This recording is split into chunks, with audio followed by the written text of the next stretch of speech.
नमस्कार, स्वागत है आपका। आप देख रहे हैं 33 जिले 33 खबर। मैं हूं आपके साथ संजय यादव। जयपुर से बड़ी खबर इस वक्त आ रही है। कोरोना अनलॉक प्रक्रिया गाइडलाइन जारी 11 जुलाई से लागू होगी और guideline cinema hall, theatre, multiplex को 50% क्षमता के साथ खोलने की छूट दी गई है। कोरोना वैक्सीन की प्रथम खुराक लेने वालों को दी गई छूट। प्रदेश के सभी कौशल प्रशिक्षण केंद्र 50% क्षमता के साथ खोलेंगे। सुबह 6 से रात 8 बजे तक खोलने की अनुमति है।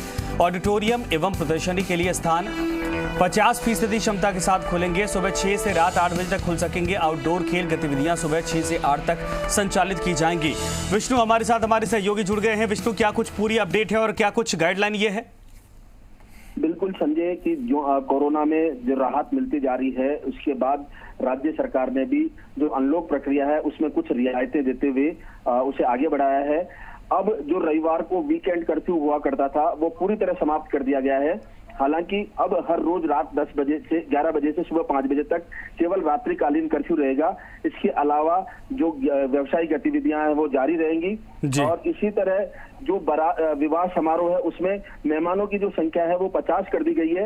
इससे पहले 40 थी और उसमें बैंड बाजे वाले शामिल थे। अब बैंड बाजे वाले, लाइट डेकोरेशन वाले 15 अतिरिक्त कर दिए गए हैं, यानी मेहमानों की संख्या 50 रहेगी। इसके अलावा ये रहेंगी। साथ ही वैक्सीन को उन्होंने जोड़ दिया गया है। ऐसे में जो भी मल्टीप्लेक्स, सिनेमा, थिएटर और जो प्रदर्शनी स्थल है उनको खोलने की अनुमति दे दी गई है 50% क्षमता के साथ। लेकिन उसमें अनिवार्य शर्त जोड़ी गई है कि उनमें एक वैक्सीन की कम से कम पहली डोज लगना अनिवार्य है।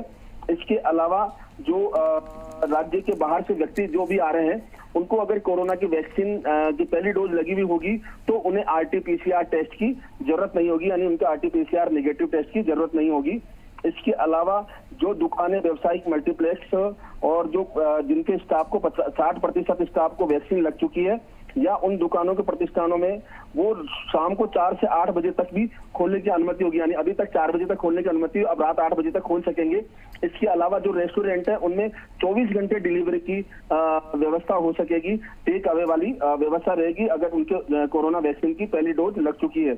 और इसके अलावा जो रेस्टोरेंट है, मैरिज गार्डन है, मैरिज हॉल्स है और इत्यादि, इनमें समारोह के लिए अनुमति दे दी है। लेकिन अधिकतम 25 व्यक्ति के साथ अनुमति दी गई है। बाकी जो विवाह स्थल है उनमें 50 की संख्या रहेगी और सुबह 8 से रात 8 बजे तक इसकी अनुमति दी गई है। हालांकि उपखंड जो मजिस्ट्रेट है, SDM, उसकी सूचना के उसकी अनुमति के बाद मेहमानों की संख्या 50 तक की जा सकेगी और उसके लिए बैंड बाजा और ये इनकी अलग होगी। हालांकि बैंड बाजा और जो लाइट डेकोरेशन वाले हैं, क्योंकि वो कई जगह जाते हैं, ऐसे में उनके लिए वैक्सीन की प्रथम डोज होना अनिवार्य रखा गया है। इसके अलावा जो सरकारी कार्यालय कर्मचारी है, अधिकारी है और जो चुने हुए प्रतिनिधि है, उनके लिए आचरण जो है वो माना गया है कि वो लगातार है और वो वैक्सीनेशन करवाएं और जो कार्यक्रम। बिल्कुल सही आपने कहा। तो 11 जुलाई यानी कल से ये गाइडलाइन लागू कर दी जाएगी। शुक्रिया इस पर तमाम जानकारी के लिए। और तमाम चीज़ों में छूट दी गई है लेकिन पूरे प्रोटोकॉल के साथ ये छूट रहेगी।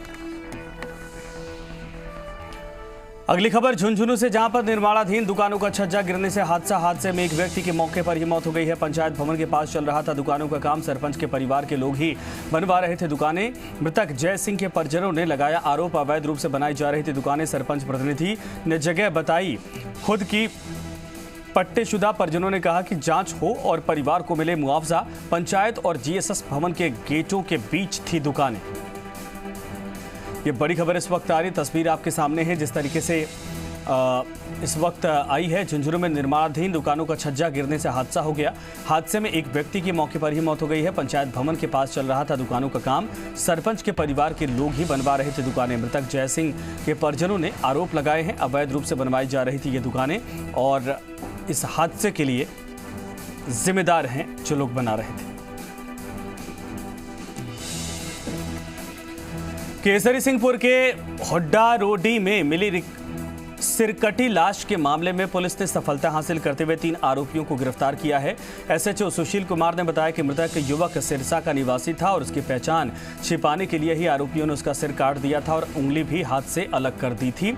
आरोपियों में पति पत्नी समेत एक अन्य व्यक्ति भी शामिल है। वारदात करने के पीछे कारण अवैध संबंध बताए जा रहे हैं। वारदात में शामिल महिला के मृतक के साथ कई समय से अवैध संबंध थे और अब धीरे धीरे मृतक युवक इस महिला से दूर जा रहा था। इसी के चलते आरोपी महिला ने अपने पति और दूर के रिश्ते में लगते भाई से मिलकर इस वारदात को अंजाम दिया है। एसपी साहब के निर्देशों पे हमारे द्वारा कार्य किया गया और उस कार्य की सफलता हमने कल शाम को हासिल कर ली थी।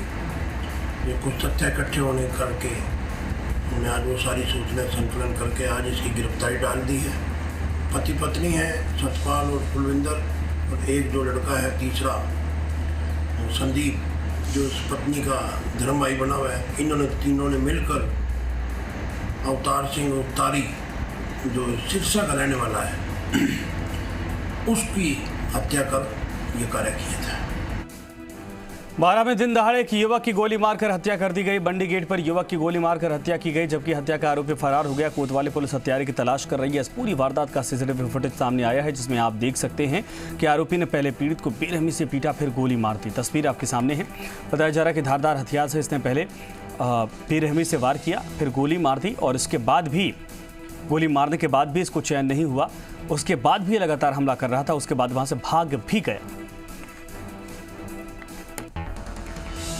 है ना, अभी शाम को 5 बजे के आसपास है ना, कोई मंडी गेट जो है हमारे, उसके पास एक लड़के की है ना किसी अज्ञात लोगों ने है ना जो है गोली मार के भी हत्या कर दी है सर। और डेड बॉडी यहाँ भी मोर्चरी पे है।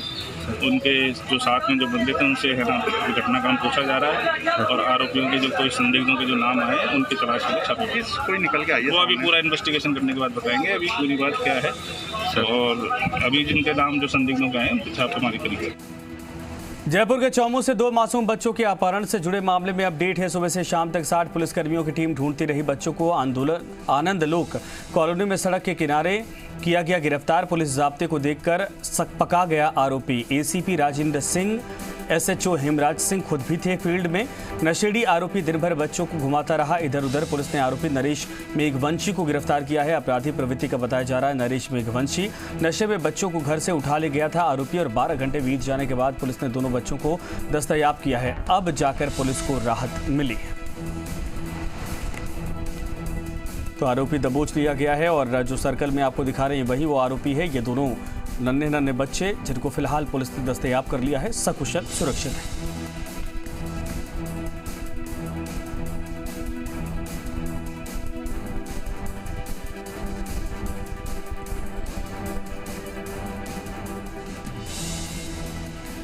बीकानेर के खाजूवाला में मानवता को शर्मसार करने वाली घटना सामने आई है, जहां पर 2 साल के बच्चे के साथ अमानवीय घटना का वीडियो वायरल हो रहा है। पिता द्वारा बेटी को उल्टा लटकाने का वीडियो वायरल होने के बाद खाजूवाला पुलिस मौके पर पहुंची। थानाधिकारी रमेश सरवटा के नेतृत्व में पुलिस ने कार्रवाई भी की। पुलिस ने 25 साल के रामलाल को गिरफ्तार किया है।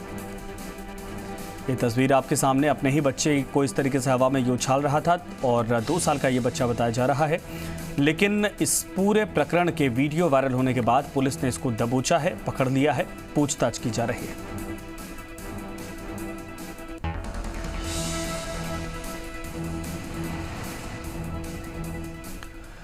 राजस्थान सीजीएसटी ने बड़ा एक्शन लेते हुए 3 टैक्स चोरों को गिरफ्तार किया है। आरोपियों ने 700 करोड़ रुपए से अधिक के फर्जी बिल जारी करने राजस्व चूना लगाया है और सीजीएसटी के अनुसार करीब 50 फर्जी फर्मों का गठन कर आरोपियों ने बिल जारी किए।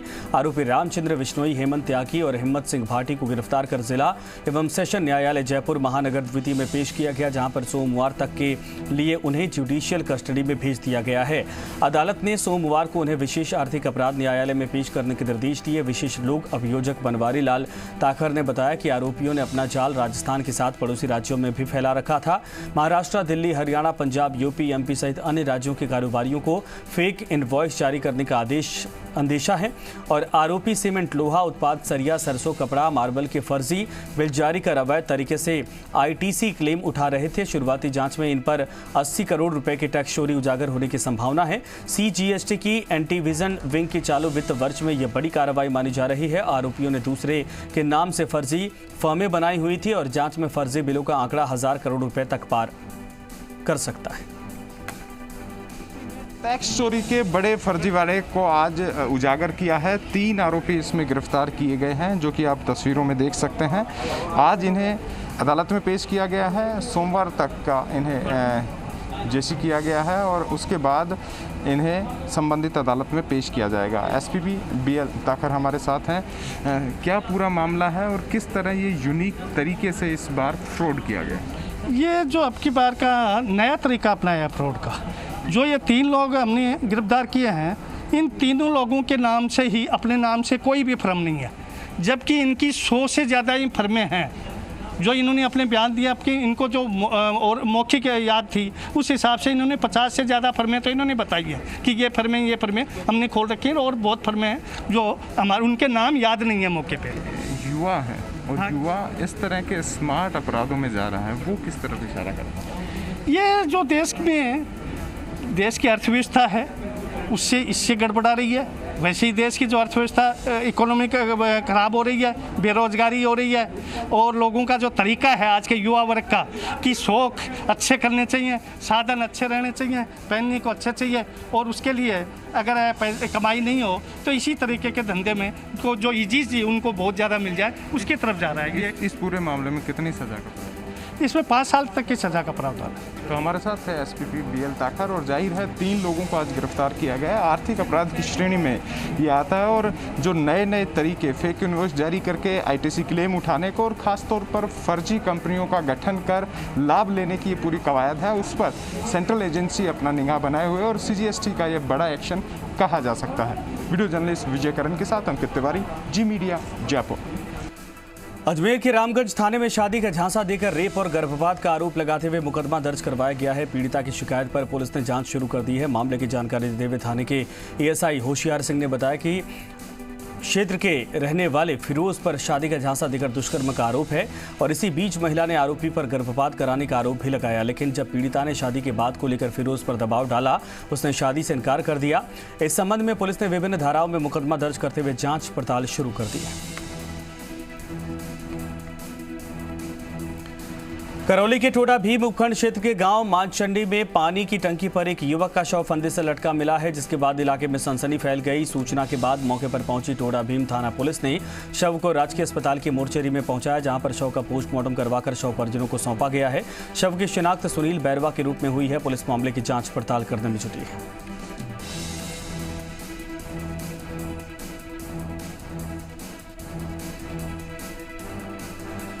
प्रदेश में लगता है चोरों के हौसले लगातार बुलंद होते जा रहे हैं। शहर दर शहर चोर लगातार चोरी की वारदात को अंजाम दे रहे हैं, और इसके बावजूद लगता है कि पुलिस बेबस होकर तमाशा देख रही है। चोरी की अलग अलग 5 तस्वीरें आपके सामने हैं।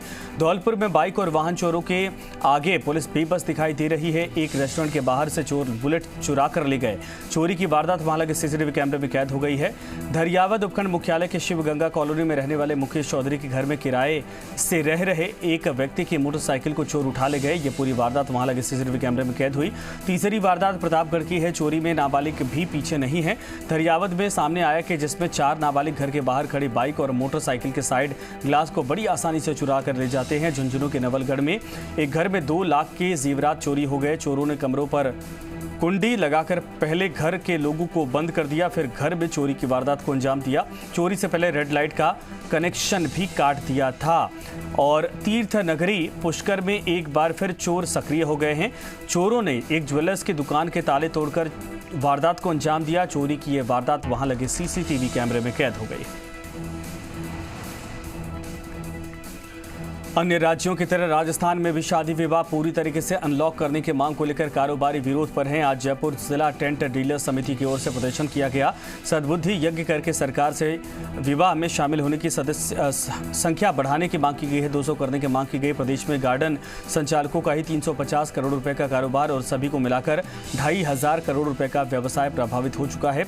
2 दर्जन से अधिक संगठनों ने मुख्यमंत्री को ज्ञापन देकर अब शादी समारोह भी अनलॉक करने की मांग उठाई है। कारोबारियों का कहना है कि अप्रैल में शुरू हुई सरकार की सख्ती की वजह से कई शादियां स्थगित हो गई, जबकि मई में लागू हुए लॉकडाउन में वेडिंग इंडस्ट्री को भी बुरी तरीके से प्रभावित इसने किया है। कोरोना संक्रमण के केस कम होने के बाद अनलॉक फेज एक्टिव है।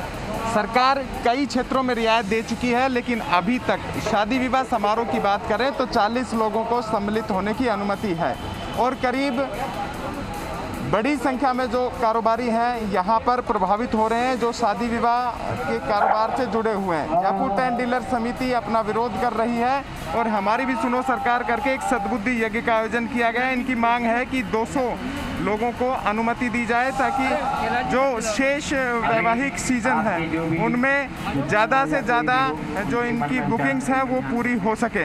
कारोबारी भी हमारे साथ है, क्या डिमांड है? देखिए, कोविड-19 के कारण हमारा जो व्यापार है, वेडिंग इंडस्ट्री प्लस टेंट, सारे जो भी हमारे व्यापारी हमसे जुड़े हुए हैं वो बिल्कुल 15 महीने से बिल्कुल भुखमरी और बेरोजगारी की कगार पे आ चुके हैं। लोग आत्महत्या करने को मजबूर हो रहे हैं क्यों? अभी भी हमारे लिए 4 महीने ऑफ सीजन है। हमारा तो सीजनल व्यापार है, 4 महीने चलता साल में, वो भी 4 महीने हमारा लॉकडाउन हो गया। अब हम कहाँ जाएँ, हमारे बच्चे कहाँ जाएँ? गोदाम वाले गोदाम का किराया मांग रहे हैं। ऐसा है कि करीबन 200 व्यक्ति होंगे जब जाके मैरिज गार्डन वगैरह, टेंट के सामान वगैरह की लोगों को नीड हो। कि 200 व्यक्ति होने चाहिए। आज क्या किया? आज सद्बुद्धि यज्ञ किया हम लोगों ने सभी ने मिलकर के। ये गहलोत सरकार को सद्बुद्धि दे, जो टेंट व्यवसाय के लिए 200 आदमी की परमिशन दे, और इस विभाग के जो एक बादल छाए हुए हैं वो एक बादल छाए। और जाहिर है कितना असर पड़ रहा है कारोबार पे? 100% असर है और कारोबार 100% पूरी तरह से बंद हो चुका है।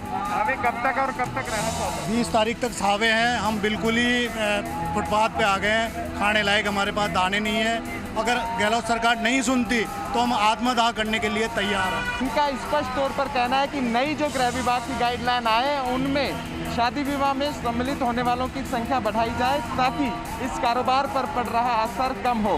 हालांकि यहाँ पर यह भी जरूरी है कि कोरोना संक्रमण के नए वर्जन डेल्टा प्लस की बात करें या अन्य, उनकी चुनौतियाँ सामने हैं। ऐसे में स्वास्थ्य विभाग, गृह विभाग और सरकार को कारोबारियों के साथ मिलकर बातचीत के बाद कोई स्थायी समाधान की तरफ बढ़ना चाहिए। वीडियो जर्नलिस्ट विजय करण के साथ अंकित तिवारी, जी मीडिया, जयपुर। किसान नेता और पद्मश्री सम्मानित शीशराम ओला पर बीजेपी प्रवक्ता गौरव भाटिया के बयान के बाद से जाट समाज ने जमकर प्रदर्शन किया। जाट समाज के लोगों ने आज दोपहर बीजेपी कार्यालय पर पहुंचकर भाटिया के बयान का विरोध जताया और गौरव भाटिया के बयान से जाट समाज के लोग बेहद नाराज दिखे। प्रदर्शन के दौरान जाट समाज और भाजपा कार्यकर्ता आमने सामने आ गए। प्रदर्शन के दौरान व्यवस्थाएं बनाए रखने के लिए पुलिस ने यातायात को भी डाइवर्ट कर दिया था। प्रदर्शनकारियों ने इस दौरान गौरव भाटिया का पुतला फूंककर प्रदर्शन किया और भाटिया और बीजेपी से माफी मांगने की मांग की है।